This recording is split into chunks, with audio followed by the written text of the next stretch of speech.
വിവാഹം നടത്തുന്ന സമയത്ത് വിവാഹത്തിന് വേണ്ടി ഒരു വരനെയോ വധുവിനെയോ തിരഞ്ഞെടുക്കുമ്പോൾ ഏറ്റവും പ്രാധാന്യം നിറഞ്ഞ ഉദ്ദേശം മനസ്സിൽ എന്താണ്?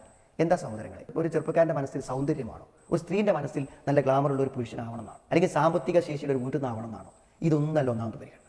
ഞാൻ പറഞ്ഞ ജീവിതത്തിൽ ഇതൊന്നുമില്ലെങ്കിൽ ഏറ്റവും പ്രധാനം തറലവന് ദീനഭൂഹം, നല്ലൊരു ദീൻ, നല്ലൊരു സ്വഭാവം, അതാണ് ഏറ്റവും പ്രധാനം.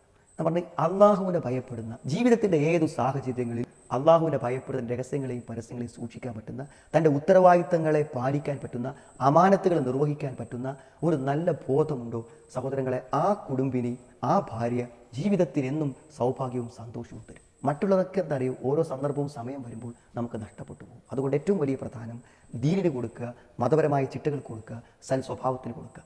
ആഭരണങ്ങൾ നിറം മങ്ങും, സൗന്ദര്യം ഒരു പ്രസവത്തോടെ കുറഞ്ഞു വരും, ജീവിതത്തിൽ അപകടങ്ങൾ, വൈകല്യങ്ങൾ സൃഷ്ടിക്കും. പക്ഷേ മനസ്സ് ജീവിതത്തിൻ്റെ ഏതു സന്ദർഭങ്ങളിലും മനസ്സിൻ്റെ സൗന്ദര്യമോ മനസ്സിൻ്റെ അവസ്ഥകളോ മാറ്റപ്പെടുന്നില്ല. അതിന് ഏതു കാലത്തും നന്മയുടെ കാത്തു സൂക്ഷിക്കപ്പെടാൻ പറ്റും. അതുകൊണ്ട് വിവാഹത്തിന് ശേഷം ദുഃഖിക്കാതിരിക്കാൻ, വിവാഹം നടത്തുന്ന സമയത്ത് ഈ സമയത്ത് ഒന്നുകൂടി കാര്യം പറയാം, ഈ വിവാഹിതരാകുന്ന ചെറുപ്പക്കാർക്കും നല്ല ഉപദേശം കൊടുക്കണം. അൽഹംദുലില്ലാഹ് ഇപ്പോൾ പ്രീ മെരിറ്റൽ കൗൺസിലിംഗ് ആയിട്ട് നല്ല ക്ലാസ്സുകളും കാര്യങ്ങളും നമ്മുടെ നാട്ടിൽ നടക്കുന്നുണ്ട്. നമ്മുടെ പെൺകുട്ടികൾ വിവാഹം കഴിക്കുന്നതിന് മുമ്പ് അത്തരം ഒരു ബോധവൽക്കരണത്തിന് വിധേയമായിട്ടുണ്ട് എന്ന് നമ്മുടെ മക്കളെക്കുറിച്ച് നമ്മൾ ഉറപ്പുവരുത്താൻ നമ്മൾ ശ്രമിക്കണം. ആയിരക്കണക്കിന് പ്രൊഫൈലുകളിൽ നിന്ന് നിങ്ങൾക്ക് ഏറ്റവും ഉചിതമായ ഒരു പങ്കാളിയെ കണ്ടെത്താൻ ഇന്ന് തന്നെ മിസ്വാപ്പ് സൗജന്യമായി രജിസ്റ്റർ ചെയ്യൂ. ഇൻഷാ അല്ലാഹ്.